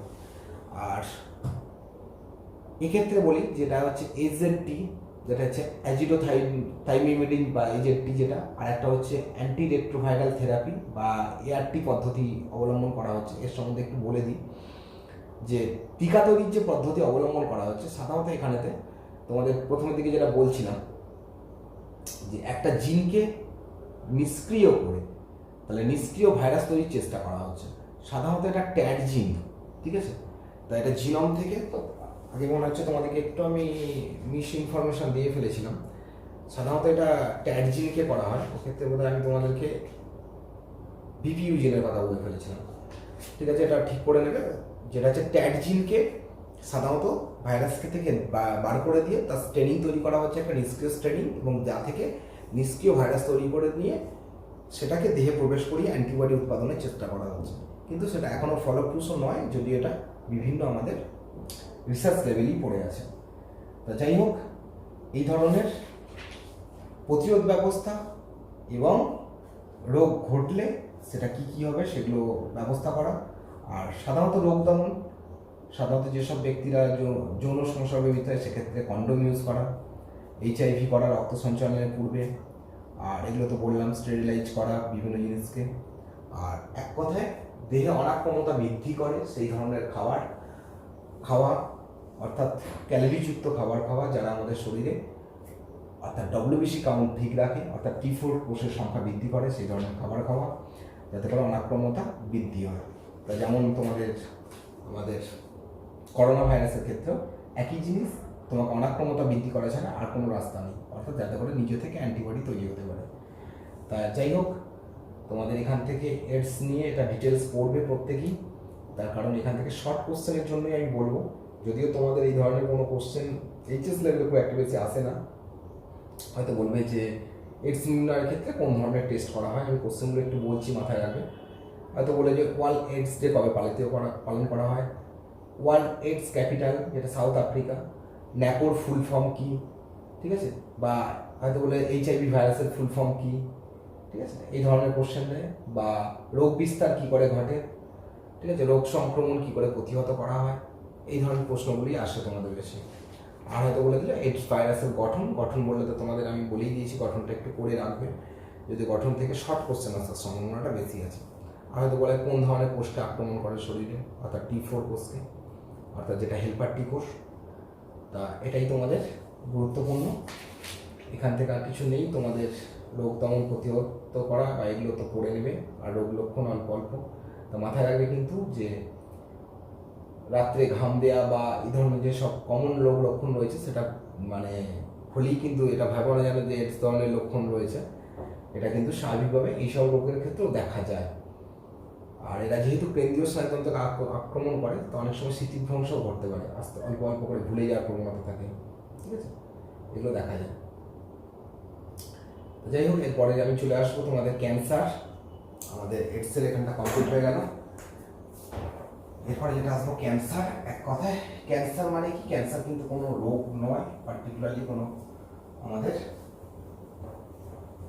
ভাইরাস বা কোনো আক্রমণের ঘটে না। সেটা হচ্ছে কি না, দেহের একটা অস্বাভাবিক অবস্থা, অর্থাৎ যেটা 11ই তোমরা পড়ে ফেলেছো যে ক্যান্সারের ক্ষেত্রে অ্যাকচুয়ালি কি হয় না, দেহের মধ্যে কোষ বিভাজন, অনিয়ন্ত্রিত কোষ বিভাজন ঘটে, এবং এর জন্য একটা জিন নিয়ন্ত্রিত, অর্থাৎ যেটাকে বলা হয় আমাদের না অঙ্কোজিন। আমাদের শরীরে থাকা অঙ্কোজিন আমাদের দেহে সাধারণত যেটা কোষ বিভাজনকে নিয়ন্ত্রণ করে, অর্থাৎ 11-এ যখন তোমাদের কোষ বিভাজন প্রক্রিয়া করেছি সেখানে নিশ্চয়ই মনে আছে যে কোষ চক্র, তার সময় আমরা 3টে সেখানে কি পড়েছিলাম না চেক পয়েন্ট, একটা checkpoint 1, checkpoint 2, checkpoint 3। Checkpoint নিয়ন্ত্রণকারী যে সকল উৎসেচকগুলো থাকে, ঠিক আছে, সেই সকল উৎসেচকগুলোর কার্যকারিতা বিনষ্ট হওয়ার কারণে তারা কিন্তু দেহেতে কি করে না দ্রুত কোষ বিভাজন অর্থাৎ দ্রুত মাইটোসিস প্রক্রিয়া সংঘটিত করতে থাকে। ফলে কি হয়, দেহেতে লাম তৈরি হয়, অর্থাৎ এক কথায় টিউমার তৈরি হয়। এবং এই টিউমারটাই সাধারণত 2 ধরনের টিউমার হয়, একটা বিনাইন টিউমার আর একটা হচ্ছে ম্যালিগন্যান্ট টিউমার। বিনাইন টিউমার কিন্তু শরীরে তৈরি হয়ে তারা একটা জায়গাতে কিন্তু স্থির থেকে যায়, অর্থাৎ আকৃতিতে একটাই বড় হতে থাকে, সে কিন্তু পার্শ্ববর্তী কোষগুলোকে আক্রমণ করে না। কিন্তু তোমাদের যেটা ম্যালিগন্যান্ট টিউমার, ম্যালিগন্যান্ট কথার অর্থই হচ্ছে, ম্যালিগন্যান্সি কথার অর্থই হচ্ছে সংক্রামক, অর্থাৎ একটা টিউমার কোষ তৈরি হলে সে কিন্তু পাশের স্বাভাবিক কোষগুলোকেও টিউমার কোষে পরিণত করে। সেই ধরনের টিউমার কোষগুলোকেই কিন্তু বলা হচ্ছে এক কথায় ক্যান্সার। তাহলে বিনাইন টিউমার আর ম্যালিগন্যান্ট টিউমার, তা তোমাদের টিউমার নিয়ে অনেক সময় কোশ্চেন আসতে পারে, তা তোমরা ছায়ার বইতে যে এটা একটু পাবে, এক কথা টিউমার কি বা টিউমারের প্রকারভেদ, এটা নিয়ে একটা শর্ট নোট আছে দেখবে যে টিউমার নিয়ে, যে বিনাইন টিউমার আর ম্যালিগন্যান্ট টিউমার। তা এটা তোমাদের বইতেও পার্থক্য আকারে দেওয়া আছে দেখবে, বিনাইন টিউমার আর ম্যালিগন্যান্ট টিউমারের। তা সেটা থেকেও তোমরা পার্থক্য আকারে এটা করে নিতে পারো, দুটো বই থেকেই একটা কম্পেয়ার করে পড়ে নেবে। যাই হোক, এটা নিয়ে আমি আর বিশেষ ডিটেলসে যাবো না, কারণ আগেও বিনাইন টিউমার আর ম্যালিগন্যান্ট টিউমার পড়েছো। আমাদের শরীরে অনেক সময় আঁচিল টাচিল যেগুলো হয় সেগুলো কিন্তু বিনাইন টিউমারের মধ্যে পড়ে। কিন্তু ম্যালিগন্যান্ট টিউমার মানে যেটা হচ্ছে তোমার ক্যান্সার, অর্থাৎ এক কথায় কার্সিনোমা বা লিম্ফোমা তৈরি করে ফেলে শরীরে। তাহলে ক্যান্সার বলতে গেলে এক কথায় কী বলবো আমরা? তা ক্যান্সার কথাটা উৎপত্তি কোথা থেকে হয়েছে? এটা অ্যাকচুয়ালি উৎপত্তি হয়েছে ক্যানক্রাম। ক্যানক্রাম মানে কাঁকড়া। অ্যাকচুয়ালি কাঁকড়ার সঙ্গে এর কোনো কিন্তু সম্পর্ক নেই। অ্যাকচুয়ালি কাঁকড়ার কথাটা বা কর্কট, বাংলায় বলা হয় কর্কট রোগ, বাংলায় কাঁকড়াকেও কিন্তু কর্কট বলা হয়, কারণ কর্কট কথাটা এসছে অ্যাকচুয়ালি কাঁকড়া থেকেই। তা কাঁকড়ার সঙ্গে এরকম কোনো সম্পর্ক নেই যে কাঁকড়া খেলে তোমাদের ক্যান্সার হবে, এরকম কোনো ভাবার নেই। অ্যাকচুয়ালি কাঁকড়ার শরীরের গঠন হচ্ছে খুব জটিল প্রকৃতি, এবং ক্যান্সার কোষের গঠনও জটিল প্রকৃতি, যে কারণে তা থেকে টার্মসটা নেওয়া হয়েছে ক্যান্সার। তো যাই হোক, তা টিউমার সম্বন্ধে বললাম আমরা, যে ক্যান্সারের প্রকারভেদ আমরা আসবো, যে ক্যান্সার অ্যাকচুয়ালি আমাদের কোথায় কোথায় হয়। তা ক্যান্সার কথাটা তো মডার্ন লাইফে নিশ্চয়ই বুঝতে পারছো যে কত যে মানুষের জীবনের সাথে জড়িয়ে গেছে। এখানে একটা তথ্য বলি, এটা খুব একটা তথ্য দিয়েছে, যেখানে বলা হয়েছে যে আগামী 2020 সালের পর, মানে 2030 সালে বা 2020 সালের পর থেকে সারা পৃথিবীতে, যেমন আমরা দেখছি আত্মীয় স্বজনের মধ্যে অনেকের ক্যান্সার হতে শুনতে পাচ্ছি, কিন্তু আগামী দিনে কিন্তু প্রত্যেক ফ্যামিলিতে একটা করে ক্যান্সার পেশেন্ট থাকবে, এটা কিন্তু বলছে। তা স্বাভাবিকভাবেই আমাদের কিন্তু খুব সাবধান যে আমরা মডার্ন লাইফে অনেক ধরনের লাইফ লিড করি, বা অনেক ধরনের খাদ্যাভ্যাস বা অনেক ধরনের দূষণ বা পলিউশন, যেগুলো কিন্তু আমাদের ক্যান্সারের জন্য কিন্তু খুবই উদ্দীপক হিসাবে কাজ করছে, এবং ক্যান্সার রোগ সৃষ্টির জন্য আমাদের কিন্তু খুব গুরুত্বপূর্ণ ভূমিকা নিচ্ছে। যে কারণে এই দুটো রোগ বিশেষ করে তোমাদের আমি ডিটেলস আলাদা করে এই জন্য পড়াচ্ছি, যে এটা খুব সাবধান, যে ক্যান্সারের ক্ষেত্রে যাতে করে আমাদের খুব সাবধান থাকি। তো যাই হোক, ক্যান্সারের ক্ষেত্রে চলে আসবে যে এক কথায়, তাহলে কি বললাম, ক্যান্সার হচ্ছে একটা জিন গঠিত রোগ, যে জিনটার নাম হচ্ছে অঙ্কোজিন।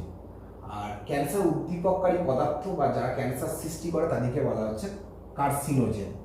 এই কার্সিনোজেন কিন্তু ভৌত কার্সিনোজেন হতে পারে, আবার আমাদের বায়োলজিক্যাল কার্সিনোজেনও হতে পারে। দেখ, সেগুলো নিয়ে আমরা পরে আসছি। আগে ক্যান্সারের প্রকারভেদ বলে নিই। যেমন আবরণী কলাকোষের ক্যান্সার হলে তাকে কি বলে না কার্সিনোমা। যেমন কোয়ামাস কার্সিনোমা মানে ত্বকের ক্যান্সার, অ্যাডিনো কার্সিনোমা মানে স্তনের ক্যান্সার বা মূত্রাশয়ের ক্যান্সার। তা এই অ্যাডিনো কার্সিনোমা এটা একটু স্টার চিহ্ন দিয়ে রাখবে, অর্থাৎ এক কথা স্তনের ক্যান্সার। এটা বিশেষ করে ভারতবর্ষের মতন দেশে আগামী দিনে কিন্তু যত ক্যান্সার পেশেন্ট তৈরি হচ্ছে তাদের মধ্যে কিন্তু ব্রেস্ট ক্যান্সারের সংখ্যাটা হিউজ, এবং ইউটেরাসের ক্যান্সার, যে কারণে এই ক্যান্সারের সংখ্যাটা কিন্তু দিনকে দিন বাড়ছে। আচ্ছা, এরপরে চলে আসবো যেটা মেসেনকাইমাল জনিত বা যোগকলার ক্যান্সার, যাকে বলে সার্কোমা। যেমন অস্টিওসার্কোমা মানে অস্থিকোষের, কন্ড্রোসার্কোমা তরুণাস্থিকোষের, ফাইব্রোসার্কোমা যেটা হচ্ছে ফাইব্রোব্লাস্ট ক্যান্সার। এছাড়া হচ্ছে তোমার রেটিকুলো এন্ডোথেলিয়াল তন্ত্রের ক্যান্সার, অর্থাৎ আড়িতন্ত্রের ক্যান্সার যেগুলো বলা হয়, যেমন হচ্ছে লিউকোমিয়া, অর্থাৎ ব্লাড ক্যান্সার, লিম্ফোমা যেটা হচ্ছে তোমার এক কথায় আমাদের লিম্ফ গ্ল্যান্ডগুলোর যে ক্যান্সার হয়, মায়োলোমা। তাহলে এখানে তারা একটা উদাহরণ দিয়ে, যেমন শ্বেত রক্তকণিকা জনিত যেমন হটস্কিন লিম্ফোমা উদাহরণ দিয়েছে, বা বি লিম্ফোসাইট কে তোমার ক্ষতিগ্রস্ত করে। স্নায়ু কলার ক্যান্সার যেটাকে হচ্ছে নিউরোব্লাস্টোমা, আর শিশু কলার ক্যান্সার বা টেরাটোমা, অর্থাৎ এক কথা ভ্রূণ কলার ক্যান্সার বলা যায়। তাহলে এত প্রকারের ক্যান্সারের কথা জানলাম। এ বাদেও কিছু কিছু ক্যান্সার আছে যেগুলো বলা হয় পেশিকোষের ক্যান্সার, যেমন হচ্ছে মায়োসার্কোমা ইত্যাদি, ঠিক আছে। আর লিম্ফোমা তো বললাম, লিউকোমিয়াও বললাম। অ্যাকচুয়ালি লিউকোমিয়ার ক্ষেত্রে যেটা বলা হয়, অ্যাকচুয়ালি শ্বেত রক্তকণিকার সংখ্যা বাড়লেই কিন্তু লিউকোমিয়া হবে তা কিন্তু নয়। সাধারণত ডব্লিউবিসি কাউন্টের সংখ্যা 50,000-এর ওপরে গেলে, বা যেটা 50,000-এর ওপরে মানে 1 লাখ ছাড়িয়ে গেলে, তবেই তাকে বলা হচ্ছে তোমার লিউকোমিয়া। সাধারণত 5,000, যেটা আমাদের 5,000 থেকে 7,000 নর্মাল ডব্লিউবিসি কাউন্ট, সেখান থেকে 50,000 পর্যন্ত তাদেরকে কিন্তু আমরা ব্লাড ক্যান্সার বলবো না। এটা 50,000-এর ওপরে গেলে তবেই তাকে লিউকোমিয়া বলা হয়। আর ব্লাস্টোমা তো বললাম, ভ্রূণের নিউরোব্লাস্টোমা হতে পারে, রেটিনোব্লাস্টোমা হতে পারে, ভ্রূণের রেটিনাতে ক্ষতিগ্রস্ত করতে পারে। যাই হোক, ক্যান্সার কোষ বা ম্যালিগন্যান্ট কোষের কিছু বৈশিষ্ট্যের কথায় আমি আসবো। তা তোমাদের সাঁতারা বই অনুযায়ী এখানেতে ক্যান্সার কোষের যে সাধারণ লক্ষণ আর পাতা উল্টি দেখবে একটা কথা আছে সাধারণ কোষের বৈশিষ্ট্য, তো এগুলো একই জিনিস। তোমাদের ক্যান্সার কোষের সাধারণ লক্ষণের মধ্যেই কিন্তু তার বৈশিষ্ট্যগুলো বলা আছে, এখানে অনেক বেশি বলা আছে, দেখবে তোমাদের প্রায় 20টা পয়েন্টের কথা বলা আছে। তা আমি তার একটা সার্চ নির্যাস আছে, এগুলো তো সব পড়তে পারবে না, আমার কাছে নোটসে অবশ্য আরও বেশি লেখানো আছে, তোমাদের প্রায় 25টা মতন বৈশিষ্ট্য লেখানো আছে। তা আমি তাদের মধ্যে কিছু কিছু বেছে বেছে তাদের মধ্যে আমি কিছু বৈশিষ্ট্যের কথা বলবো। অ্যাকচুয়ালি তোমাদের বৈশিষ্ট্য, ক্যান্সার কোষের বৈশিষ্ট্য পড়ে, সেখানে কিন্তু 5-6টা বলতে হয় মোটে। তা মেন পয়েন্টসগুলি তোমরা বলবে, আমি তাদের মধ্যে কিছু কিছু কথা উল্লেখ করছি। তা তোমাদের যাদের ছায়ার বই আছে তারা ছায়ার বই থেকে ফলো আপ করবে পয়েন্টসগুলোর জন্য, আর ডিটেলস পড়ার জন্য ইউজ করবে সাদরা বইটাকে, যে সেখানে ক্যান্সার কোষের কী কী পরিবর্তন ঘটে তাদের কথাগুলো আমি উল্লেখ করে যাচ্ছি। তা ফার্স্টেই আসবো আমি যে দ্রুত মাইটোসিস কোষ বিভাজন, আমি পয়েন্টসগুলো একটু লিখবো তোমাদেরকে বোঝানোর জন্য। তাহলে ক্যান্সার কোষের বৈশিষ্ট্য বলতে গেলে যেটা চলে আসবে, ফার্স্ট হচ্ছে দ্রুত মাইটোসিস কোষ বিভাজন। দ্রুত মাইটোসিস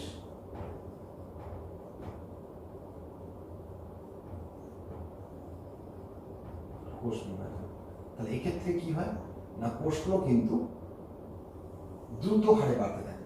এক কথায় কি বললাম, যে ক্যান্সার কোষের ক্ষেত্রে আমরা দেখি যেমন একটা কোষ ভেঙে দুটো কোষ তৈরি হয়, তাহলে এই ক্ষেত্রে কি হয় না, মাইটোসিস প্রক্রিয়াতেই যেহেতু তাদের চেক পয়েন্ট ক্ষতিগ্রস্ত হয়, সেহেতু তারা কিন্তু দ্রুত কোষ বিভাজন ঘটায়, অর্থাৎ একটা কোষ থেকে 8টা বা 16টা কোষ তৈরি করে ফেলে মাইটোসিস কোষ বিভাজন পদ্ধতি। ক্রোমোজোম সংখ্যা কিন্তু ডিপ্লয়েডই থাকে। তাহলে যে কারণে দ্রুত কোষ বিভাজন পদ্ধতিতে একই জায়গায় প্রচুর সংখ্যক কোষ তৈরি হতে থাকে। নেক্সট দ্বিতীয় নম্বর পয়েন্টে চলে আসবো।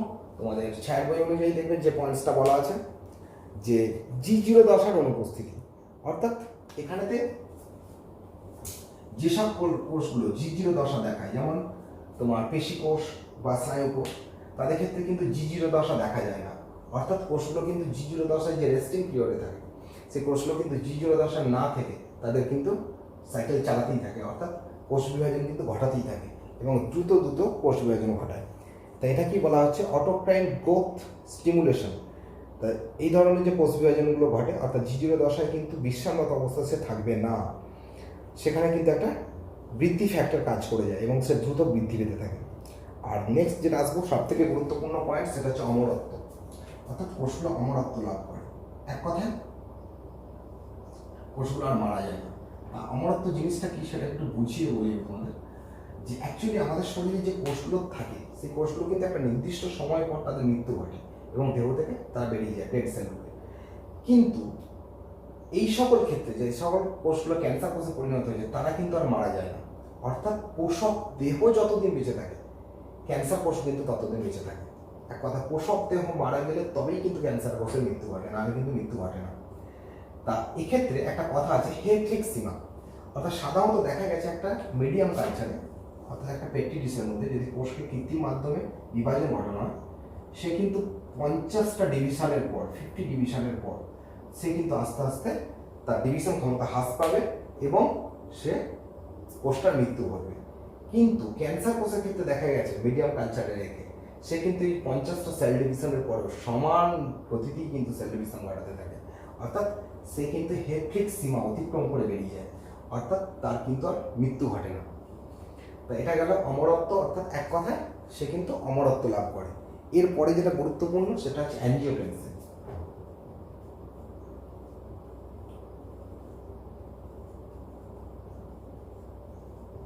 অ্যাঞ্জিওটেনসিন, এই অ্যাঞ্জিওটেনসিন জিনিসটা একটু বলি। অর্থাৎ কোনো একটা জায়গায় ধরো প্রচুর সংখ্যক সেল ডিভিশন হচ্ছে, তাহলে কোষগুলো কিন্তু পুঞ্জীভূত আকারে বৃদ্ধি পাচ্ছে, ফলে যে সকল কোষগুলো মধ্যবর্তী স্থানে অবস্থান করছে তাদের খাদ্য অক্সিজেন পৌঁছাবে কে? তাহলে খাদ্য অক্সিজেন সাধারণত আমরা জানি যে রক্তজালক থেকে পৌঁছায়। তাহলে এই রক্তজালক হয়তো একটা কোনো বড় রক্তজালক গেছে, তাহলে তা থেকে রক্তজালকের মাধ্যমে এখান থেকে ব্যাপন প্রক্রিয়া খাদ্য অক্সিজেন আসে। কিন্তু যে সকল স্থানেতে ক্যান্সার কোষ তৈরি হয়ে গেছে, সেই ক্যান্সার কোষগুলো কিন্তু তৈরি হওয়ার সাথে সাথে প্রচুর পুঞ্জীভূত কোষ একসাথে অবস্থান করছে, ফলে তাদের খাদ্য অক্সিজেন ঠিকমতো পৌঁছায় না। এই খাদ্য অক্সিজেন পৌঁছানোর না কারণে তারা কিন্তু ডিভিশন গ্রোথটাকে যাতে বাড়াতে না পারার কথা, কিন্তু ক্যান্সার কোষ কি করে না তার সুবিধার্থে সে কিন্তু নতুন নতুন রক্তজালক সৃষ্টি করে ফেলে তার জন্য। তাহলে এইভাবে রক্তজালক সৃষ্টি করে ফেলাটা কি বলা হচ্ছে অ্যাঞ্জিওটেনসিন, অর্থাৎ দ্রুত হারে সে কিন্তু তার কোষে খাদ্য অক্সিজেন পৌঁছে নেওয়ার জন্য নতুন রক্তজালক সৃষ্টি করবে, এবং এই পদ্ধতির নামই হচ্ছে অ্যাঞ্জিওটেনসিন পদ্ধতি। গুরুত্বপূর্ণ পয়েন্ট সেটাও যেটা বললাম। নেক্সট চলে আসবো যেটা অ্যাপোপ্টোসিস, অর্থাৎ একটা কোষ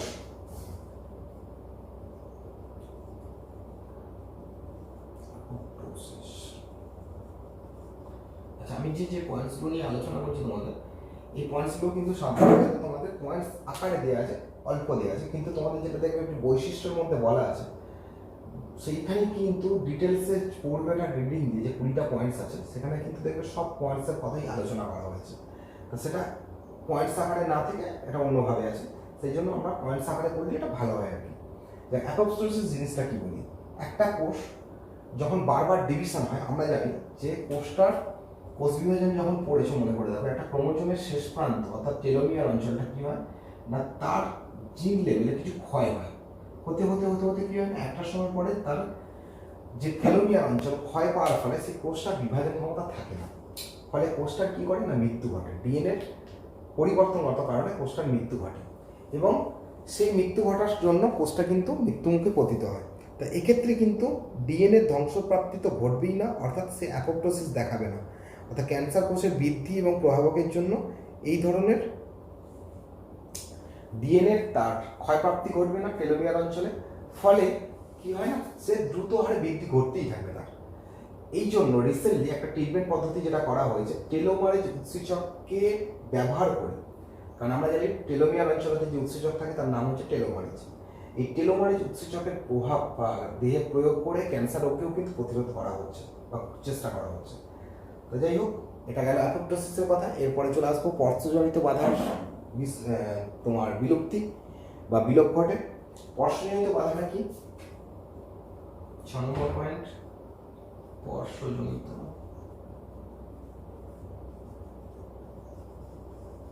বাধার বিলোপ। অর্থাৎ একটা কোষ যখন বিভাজিত হয়, সে কিন্তু তার পার্শ্ববর্তী কোষের সঙ্গে যখনই তার গাত্রদেশে সে টাচ করে, সে কিন্তু আর বিভাজন ক্ষমতা দেখাবে না। সে তখন কি হয় একটা নির্দিষ্ট লেয়ারে বিভাজিত হবে। কিন্তু ক্যান্সারজনিত কোষগুলোর ক্ষেত্রে সে কিন্তু আর একটা লেয়ারে বিভাজিত হবে না, সে কিন্তু অনেকগুলো লেয়ার তৈরি করে ফেলবে, অর্থাৎ সে পর্শজনিত এই বাধাটা দেখাবে না। ফলে কি হচ্ছে না তার পর্শজনিত বাধার বিলোপ ঘটে এবং সে দ্রুত হারে অনেকগুলো লেয়ার তৈরি করতে পারে। এই জন্য কি হয় না সেখানগুলোতে লাম তৈরি হয় এবং যার জন্য টিউমার সৃষ্টি হয়। এটা গেল 6 নম্বর পয়েন্ট। নেক্সট চলে আসবে পরেতে গুরুত্বপূর্ণ আর একটা পয়েন্ট, কোষের আসঞ্জন ধর্মের হ্রাস। অর্থাৎ একটা কোষ যখন আমাদের দেহেতে থাকে, আমি উপর পয়েন্টসগুলো মুছিয়ে যেটা হচ্ছে আসঞ্জন ধর্মের হ্রাস।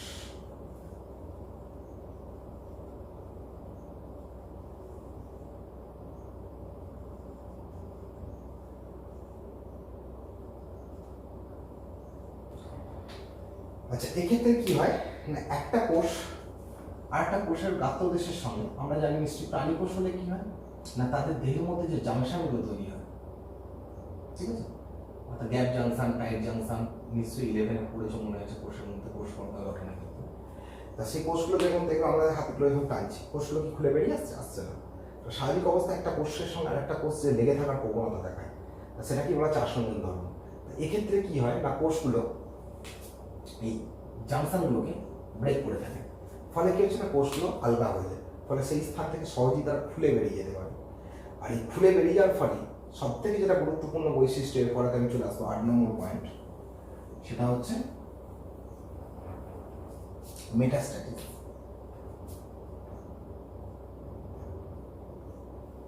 এই টার্মটা তোমরা টেনেতে পড়েছ।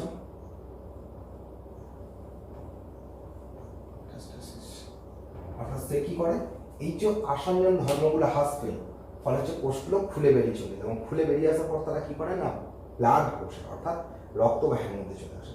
রক্তবাহের মধ্যে চলে আসার সাথে সাথে তারা কিন্তু এবার বিভিন্ন স্থানে ছড়িয়ে পড়ে শরীরে, এবং যে স্থানেতে ছড়িয়ে পড়ে সেই স্থানেতে যাওয়ার পরে যেহেতু তারা ম্যালিগন্যান্ট কোষ, সেহেতু তারা সেই স্থানের কোষগুলোকে আবার উদ্দীপ্ত করে ক্যান্সার কোষ পরিণত হওয়ার ফলে কি হয় না, শরীরের বিভিন্ন স্থানে ছড়িয়ে সমস্ত জায়গার কোষগুলো এবার ক্যান্সার কোষে পরিণত হওয়ার প্রবণতা দেখায়, এবং এই ধর্মকেই বলা হচ্ছে মেটাস্ট্যাসিস। এবং এটাকেই বলা হচ্ছে ক্যান্সারের কিন্তু লাস্ট স্টেজ, অর্থাৎ আর্লি স্টেজে ব্রেক করে বেরিয়ে এলো, এই সময় কিন্তু আর তুমি ক্যান্সার কোষকে আর রোখা যায় না। সেই জন্য দেখা হয় যে মেটাস্ট্যাটিস হয়ে গেছে কিনা, তাহলে মেটাস্ট্যাটিস হয়ে গেলে কিন্তু সেক্ষেত্রে আটকানোর ক্ষমতা থাকে না। এরপরে চলে আসবো অনুপ্রবেশ ক্ষমতা, অর্থাৎ এরা কিন্তু বিভিন্ন স্থানে যাওয়ার পরে শরীরে কিভাবে প্রবেশ করে তারা, আমরা অন্যান্য অঙ্গে কিভাবে প্রবেশ করে তারা, এটাই হচ্ছে অনুপ্রবেশ ক্ষমতা। অর্থাৎ সে কিন্তু অন্যান্য কলাস্তর ভেদ করে সেখানে কিন্তু সে প্রবেশ করার ক্ষমতা দেখায়। অর্থাৎ এক কথায় যেটা বলা যেতে পারে যে আমাদের শরীরে বিভিন্ন স্থানেতে তারা যাওয়ার পরেতে, যেমন মুরগির ক্ষেত্রে দেখা যায় যে কোলিও অ্যালান্টাইক পর্দাকে ভেদ করে, সে কিন্তু কোলিও অ্যালান্টাইক পর্দা মানে একটা ভ্রূণ পর্দা, সে কোলিও অ্যালান্টাইক পর্দাকে ভেদ করে সে কিন্তু ভ্রূণের শরীরে চলে যেতে পারে, এবং যে কারণে কি হচ্ছে তার অনুপ্রবেশ ক্ষমতা কিন্তু বেড়ে যায় খুলে যাওয়ার সাথে সাথে। আর নেক্সট আর একটা গুরুত্বপূর্ণ বৈশিষ্ট্য টেলোমারেজের আধিক্য, তো সেটাই তো বললাম। অর্থাৎ দেখা গেছে এইসব ক্ষেত্রে যে টেলোমারেজ উৎসেচকের স্বাভাবিক যে আমাদের থাকে, অর্থাৎ কোষ বিভাজনে যে সহায়তা করে টেলোমারেজ, এক্ষেত্রে স্বাভাবিক কোষের ক্ষেত্রে কিন্তু অধিক মাত্রায় টেলোমারেজ উৎসেচক পাওয়া যায়, এবং সেই জন্যই এই টেলোমারেজ উৎসেচককেই কিন্তু নিয়ন্ত্রণ করে তাহলে ক্যান্সার কোষের কিন্তু ট্রিটমেন্টের চেষ্টা করা হচ্ছে। আর প্রোটিওলাইটিক উৎসেচকের ক্ষরণ আধিক্য পাবে, অর্থাৎ এক কথায় কোষ পর্দার গাত্রদেশে যে প্রোটিওলাইটিক উৎসেচকগুলো থাকে, সেই প্রোটিওলাইটিক উৎসেচকগুলোকে সাহায্যে তারা প্রোটিনকে দ্রবীভূত করতে পারে বা তার প্রোটিন পরিপাক ক্রিয়াকে বাড়িয়ে দিতে পারে। আর একটা হয় গ্লাইকোলাইন, যেটা হচ্ছে গ্লাইকোজেনেসিসের পরিমাণকে বাড়িয়ে দিতে পারে, অর্থাৎ যেহেতু শরীরেতে বেশি পরিমাণে তোমার গ্লাইকোজেন বা শক্তি উৎপাদনের প্রয়োজন হবে, সেই জন্য গ্লাইকোজেনের পরিমাণ বৃদ্ধি পাবে। নতুন নতুন অ্যান্টিজেন সৃষ্টি করে, যেমন কার্সিনো এমব্রায়োনিক অ্যান্টিজেন, আলফা ফিটোপ্রোটিন, ঠিক আছে, এটাও খুব গুরুত্বপূর্ণ, তারা অ্যান্টিজেন তৈরি করবে। আর বিশেষ করে একটা কোষ যেটা ক্যান্সার কোষে পরিণত হয় তার কিছু জিনোমিক পরিবর্তন ঘটে, সেই জিনোমিক পরিবর্তনটা একটু আমি বলে নিই। তার কারণটা হচ্ছে জিনোমিক পরিবর্তন ঘটার সাথে সাথে কিন্তু অ্যাকচুয়ালি কিছু স্ট্রাকচারাল পার্থক্য দেখা যায় ক্যান্সার কোষগুলো। তা সেগুলো কী কী দেখে না, একটা কোষ যখনই ক্যান্সার কোষে পরিণত হবে সে কিন্তু নিম্নমানের হবে। তার কারণটা নিশ্চয়ই বুঝতে পারছো যে আমরা চেক পয়েন্ট যখন পড়েছি, যে চেক পয়েন্টে কিন্তু একটা কোষ বিভাজিত হওয়ার আগে তার গুণগত মান যদি ঠিক না থাকে তাহলে কিন্তু সে চেক পয়েন্ট অতিক্রম করতে দেয় না। আর এক্ষেত্রে যেহেতু একটা কোষ তার চেক পয়েন্ট মানছে না, ফলে তার গুণগত মানেরও তার অবনতি ঘটে, ফলে হচ্ছে তার স্ট্রাকচারাল কিছু পার্থক্য দেখা যায় কোষের ক্ষেত্রে। সেটা কী ধরনের পার্থক্য দেখে না, ক্রোমোজোমীয় গঠনগত কিছু পার্থক্য লক্ষ্য করা যায়। যে অনেক সময় একটা কোষের ক্রোমোজোমে মিউটেশন ঘটে যাওয়ার ফলেতে কী হয়, অ্যাকচুয়ালি সেখানে তোমার যেমন মানুষের ক্ষেত্রে দেখা গেছে যে 22 নম্বর ক্রোমোজোমের একটা প্রান্ত দেশে ডিলিশন ঘটে, এবং ডিলিশন ঘটার সাথে সাথে সেই ডিলিট অংশটা অর্থাৎ খুলে যাওয়া অংশটা সে কিন্তু আবার এসে অন্যান্য ক্রোমোজোমের সাথে যুক্ত হয়ে যেতে পারে। অর্থাৎ এক কথায় সে যেমন ডিলিশনও দেখায়, ডিলিশন দেখানোর সাথে সাথে সে কিন্তু আবার যুক্ত হতে পারে, অর্থাৎ সেখানে সে কিন্তু যুক্ত হয়ে যে তার গঠনগত বা জিনগত পরিবর্তন ঘটিয়ে দেয়। তা এই জন্য আমাদের জিনগত পরিবর্তনের ক্ষেত্রে আমাদের সাঁতরা বইটাকেও ফলো আপ করবে, দেখতে পাবে বলা আছে, দেখবে যে ক্রোমোজোমীয় বৈশিষ্ট্যের ক্ষেত্রে এটাকে বলা হচ্ছে ফিলাডেলফিয়া রোগ। অ্যাকচুয়ালি ফিলাডেলফিয়া এটাকেও একটা আমাদের ক্যান্সারের মধ্যে ধরা হয়। ফিলাডেলফিয়া এটা আমেরিকার ফিলাডেলফিয়া শহরে প্রথম পাওয়া গেছিলো। 22 নম্বর ক্রোমোজোমের দীর্ঘ বাহু যেটা থাকে কিউ বাহু, তার ডিলিশন ঘটে এবং 9 নম্বর ক্রোমোজোমের সঙ্গে এটা যুক্ত হয়ে যায়, ফলে ট্রান্সলোকেশনও দেখা যায়। অ্যাকচুয়ালি মিউটেশন চ্যাপ্টার যখন পড়বে তোমরা জেনেটিক্সে, তখন মিউটেশন চ্যাপ্টারে এই ট্রান্সলোকেশন, ডিলিশন এগুলো জানবে আরও ভালো করে। এক কথা ডিলিশন মানে ক্রোমোজোমের ক্ষয় পাওয়া, ট্রান্সলোকেশন মানে অন্য কোনো ক্রোমোজোমের সঙ্গে সেই অংশটা যুক্ত হয়ে যাওয়া। তা এর পরিবর্তন কিন্তু ঘটতে দেখা যায়। তা যাই হোক, এটা তো থাকেই, অর্থাৎ ক্রোমোজোমীয় পরিবর্তন ঘটতে দেখা যায়। নিউক্লিয়াসের কি পরিবর্তন ঘটে? অ্যাকচুয়ালি নিউক্লিয় পর্দায় খাঁজ সৃষ্টি হয়ে যায়, অর্থাৎ নিউক্লিয় পর্দাটা যে গোলাকৃতি হয় সেটা কিন্তু হয় না। সাইটোপ্লাজমে আরএনএ এবং যে সাইটোপ্লাজমের অনুপাত থাকে সেই অনুপাতের পার্থক্য ঘটে, আর ফ্যাগোসাইটোসিস পদ্ধতি বেশি ঘটার জন্য ছিদ্র সৃষ্টি হয় কোষ পর্দায়। আর কোষীয় অঙ্গাণু, এক্ষেত্রে কিন্তু কোষীয় অঙ্গাণু বিশেষ করে গলগি বডির সংখ্যা হ্রাস পায়, মাইটোকন্ড্রিয়ার সংখ্যা হ্রাস পায়, এন্ডোপ্লাজমিক রেটিকুলাম সরলীকৃত হয়ে যায়, অর্থাৎ প্রোটিন সংশ্লেষ কমে যেতে পারে। সাইটোস্কেলিটন, অর্থাৎ দেহের মধ্যে যে সাইটোস্কেলিটন অর্থাৎ কোষকে নির্দিষ্ট আকৃতি প্রদান করে, সেই সাইটোস্কেলিটনের গঠনগত পার্থক্য ঘটে, ফলে কোষ গোলাকৃতির আকৃতি ধারণ করে।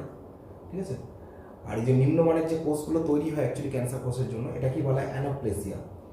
তো অ্যানোপ্লেসিয়ার টার্মটাও কিন্তু খুব ইম্পর্টেন্ট, যে ক্যান্সার কোষে অ্যানোপ্লেসিয়া গঠন দেখা যায়। অ্যানোপ্লেসিয়া গঠন মানে হচ্ছে নিম্নমানের আকৃতি, সেটা কি কি সেগুলো নিয়ে আমরা আলোচনা করছি।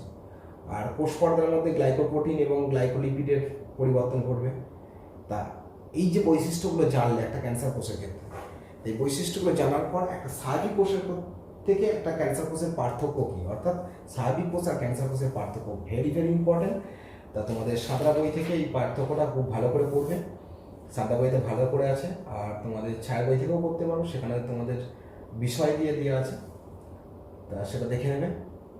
ক্যান্সারের কারণ, আমরা একটু ক্যান্সারের কারণটা নিয়ে এবার জানবো, অর্থাৎ ক্যান্সার কেন ঘটে অ্যাকচুয়ালি। তো সেটা তো প্রথমেই বলেছিলাম, অ্যাকচুয়ালি অঙ্কোজেনিক, অর্থাৎ দেহেতে অঙ্কোজেনিক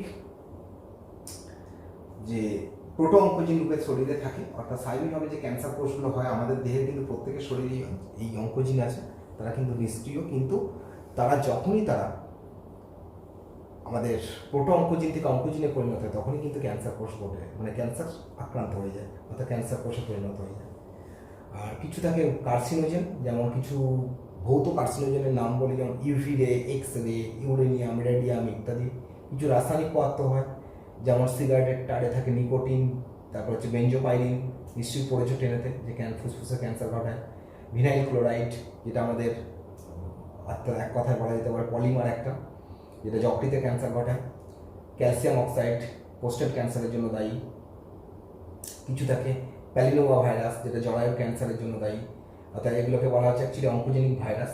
যারা ভাইরাসরাও কিন্তু ক্যান্সার সৃষ্টি করতে পারে, তাদের কি বলা অঙ্কোজেনিক ভাইরাস। সেই অঙ্কোজেনিক ভাইরাসের তোমাদের সাধারণ বইটার প্রথমের দিকে ক্যান্সারের কারণে দেখবে বলা আছে, অঙ্ক ভাইরাসের নাম দিয়েছে, হেপাটাইটিস বি ভাইরাস, যেটা হচ্ছে আমাদের লিভার ক্যান্সারের জন্য দায়ী। ঠিক আছে। তারপর ক্যাপোসিস সার্কোমা ভাইরাস, যেটা হার্পিস ভাইরাস। তারপর হচ্ছে তোমার টি সেল লিউকোমিয়ার জন্য দায়ী হচ্ছে তোমার রেট্রো ভাইরাস, এটা হচ্ছে HTLV1 ইত্যাদি। আর এগুলো তো গেল তোমাদের অঙ্কোজেনিক ভাইরাসের কথা বললাম। আর এখানে একটা কথা বলি, কার্সিনোজেনিক যে প্রভাব বলা আছে দেখবে প্রথমের দিকে সান্দা বইটাতে, সেখানে দেখবে যেটা হচ্ছে তোমার বেন্ডিজাইন, এটা মূত্রথলিতে ক্যান্সার সৃষ্টি করে। তামাকের টার ফুসফুসের, আর ছত্রাকের যেটা আফলাটক্সিন, সেই আফলাটক্সিন কিন্তু আমাদের যকৃতের ক্যান্সার সৃষ্টি করে। অর্থাৎ আফলাটক্সিন নামটা পড়েছে তোমাদের ইউট্রিফিকেশন করতে, যে যকৃতের ক্যান্সার সৃষ্টির জন্য দায়ী। তা এই যে টার্মসগুলো বললাম এগুলো কিন্তু খুব গুরুত্বপূর্ণ, ভালো করে একটু পড়বে। আর দুটো রোগ বারবার বলছি, আর তোমাদের এখানে আর একটা দিয়ে আছে দেখবে, কোষীয় অঙ্কোজিন আর ভাইরাল অঙ্কোজিনের মধ্যে একটা পার্থক্য আছে সেগুলো। আর অ্যাকচুয়ালি চিকিৎসা কী হবে, তাহলে ক্যান্সার হয়ে গেলে তার ট্রিটমেন্ট, অ্যাকচুয়ালি ক্যান্সারের কোনো ট্রিটমেন্ট নেই এখন পর্যন্ত। যেটা করা যেতে পারে একটা হচ্ছে কিছু থেরাপি করা হয়, যেটাকে বলা হচ্ছে রেডিওথেরাপি। এক্স রে প্রয়োগ করে বা সেখানে ইভিরেসি প্রয়োগ করে কী হয় না, সে ক্যান্সার কোষগুলোকে মেরে ফেলা হয় বা ইয়ে করে দেওয়া, পুড়িয়ে দেওয়া হয় রেডিয়েশন দিয়ে। হরমোন থেরাপি করা হয়, যেমন টেস্টোস্টেরন হরমোন বা তোমার কিছু আছে আমাদের ইস্ট্রোজেন হরমোন। যেমন হ্যাঁ, এখানে একটা কথা বলে দিই, আমাদের শরীরে কিন্তু আর একটা গুরুত্বপূর্ণ জিনিস, যাদের টেস্টোস্টেরনের কারণে অনেক সময় কিন্তু ক্যান্সার সৃষ্টি হচ্ছে, যেগুলো পোস্টেড ক্যান্সার। আর ইস্ট্রোজেনের প্রভাবে যেটা হচ্ছে সার্ভিক্সের ক্যান্সার সৃষ্টি হচ্ছে অতিরিক্ত ইস্ট্রোজেন বা প্রোজেস্টেরনের কারণে। এটা একটা গুরুত্বপূর্ণ বিষয়, যে কারণেই কিন্তু এইসব থেরাপি করে বা হরমোন থেরাপি করে রোগকে আটকানো যায়। এরপরে যেটা আছে শল্য চিকিৎসা।